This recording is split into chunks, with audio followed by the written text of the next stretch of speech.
Bossing!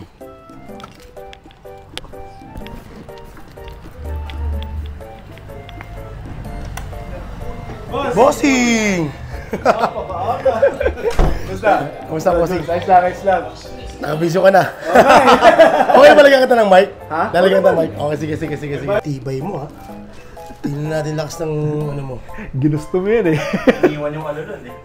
Alulod pa, ha? Wala kang no choice. Wala eh. Mahirap na kung bakante yan, di ba? Ito, ramdo. Nanginginig na ako kayo. Parang ngayon pa lang nangingilo na ako. Pagdadaanan ng ano. Pero sabi niya siya, nakikiliti lang daw siya kung dumadaan dyan eh. Okay lang dyan, wag lang sa likod. Yung sa likod diba? Kasi, mamaya ito, Hindi mo taas talaga pito yan. ibabaon ko talaga yung karahin dito. Sagad to the bones. So yun mga boss, ito yung project natin ngayong araw. So meron tayo ritong custom design na oriental, bali colored po yung gagawin natin. So meron tayo ritong tiger, request ng bossing natin. Meron tayo ritong peony at cherry blossom. Ang gusto kasi ng bossing natin is makulay. Parang sinabawang gulay. Tapos maglalagay tayo dito ng wind bar kasi nga isasarado na natin. At ito ang request ng bossing natin from Los Angeles, California. ang taray naman nun. Parang Miss Universe, no? Nakapaywewang ko. Na-conscious tuloy. So muli, ang project natin ay custom design na oriental at colored po yung ataking gagawin natin. Game! Good day mga pade at panibagong araw na naman. Ang project po natin dito mga boss ay isang custom design na oriental at colored po ang gagawin natin mga bossing at ilalagay natin ito doon sa kanyang binti at kung saan parte ng binti mga bossing, doon po sa may buto. Doon po sa may alulod mga bossing. Alam niyo po ba na napakasakit sa part na yan talaga mga bossing dahil ako po mismo ay nakaranas niyan. At talaga napapasigaw ako. Gawa nga po mga bossing na ang feeling namin dyan mga bossing kapag tinatatuan namin yan dahil sa sobrang nipis ng balat akala namin is tumatama na po sa buto. At talaga nakakangilo. Hindi sa part namin mga bossing sa part po ng kliyente dahil parang feeling namin is abot talaga hanggang anit kapag tumatama na yung needle dun sa buto. Pero wala naman talaga tayong choice dyan mga bossing. Talagang dadaanan at dadaanan yan. Lalo na ng mga bossing kung malaki po yung pyesang ipapagawa natin at lahat naman po talaga ng parte ng katawan natin mga bossing. Kapag tinamaan na ito ng karayom ay talagang masakit po ang inyong mararamdaman. Depende na lang po talaga tayo mga bossing dun sa taas ng pain tolerance ng ating mga kliyente.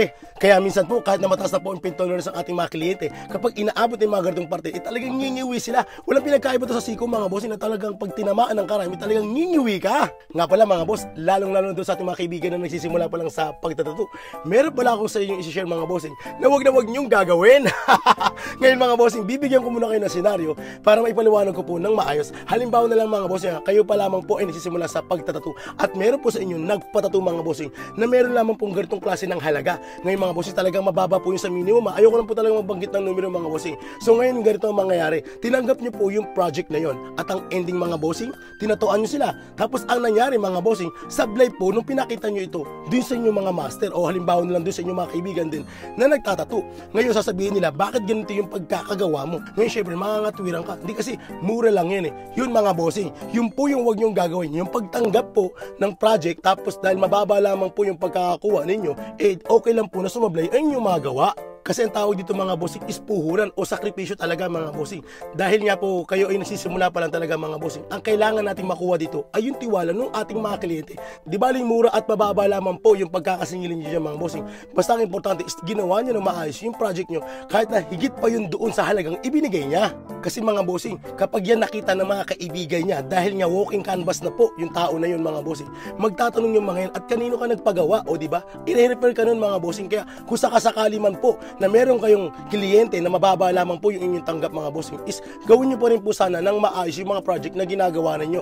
Diyan po kasi talaga yung nagsisimula mga bossing eh. Di ba rin tayo ay matalo na doon sa ating mga materialis na ginagamit. Basta ang importante sa ating mga bossing, sa bawat ginagawa natin mga bossing ay natututo tayo na sa ganun, ito rin po yung gagawin natin puhunan naman po pagdating ng panahon. Kasi sa totoo lang talaga mga bossing naging ganyan din po kasi yung mindset ko. Buti na lang mga bossing is nagkaroon tayo ng master na gumabay sa atin at ipiniliwanag niya sa atin yung mga bagay-bagay na yan. Kaya minsan nga po is naitanong ko na rin po yan sa sarili ko mga bossing na paano ba tayo babalikan ng ating mga kliyente. Syempre ang sagot lamang dun mga bossing is tayo lang ang makakasagot nun. Yun na nga po po yung, syempre, gawin mo ng mabuti o maayos yung trabaho mo na sa ganun, ibalikan ka ng mga kliyente mo. At paano ko nasabi yan mga bossing? Kasi meron din po tayo talagang kaibigan na ganyan din po yung pagkakagawa niya. At syempre, dahil kaibigan natin siya mga bossing, is pinagsabihan natin siya na wag mong gagawin yan. Kasi ang ending dito is lumalabas na pera-pera lamang yung pagpasok mo sa tatuan. Kasi kung ganyan lang yung magiging katwiran mo, syempre, kung alam mong talo ka, wag mo nang tanggapin. Kasi ang mangyayari dito mga bossing dahil nga talo ka, tinanggap mo, tapos papapangiti mo na para makuha mo yung pera niya. So, mali po yun mga bossing Dapat dito, tanggapin mo, kahit na mababa yung pagkakakuha mo, tapos ayusin mo at gandahan mo yung project mga bossing. Nang sa ganun, kapag ito nakita ng mga kaibigan naman ng kliyente mo, syempre, magkakaroon ka na naman ng panibagong kliyente. So, ayan mga bossing lalo doon sa ating mga kaibigan na nagsisimula pa lang sa pagtatato, na sana ay meron po kayo nakuha kahit konting aral lamang dun sa aking mga pinagsasasabi.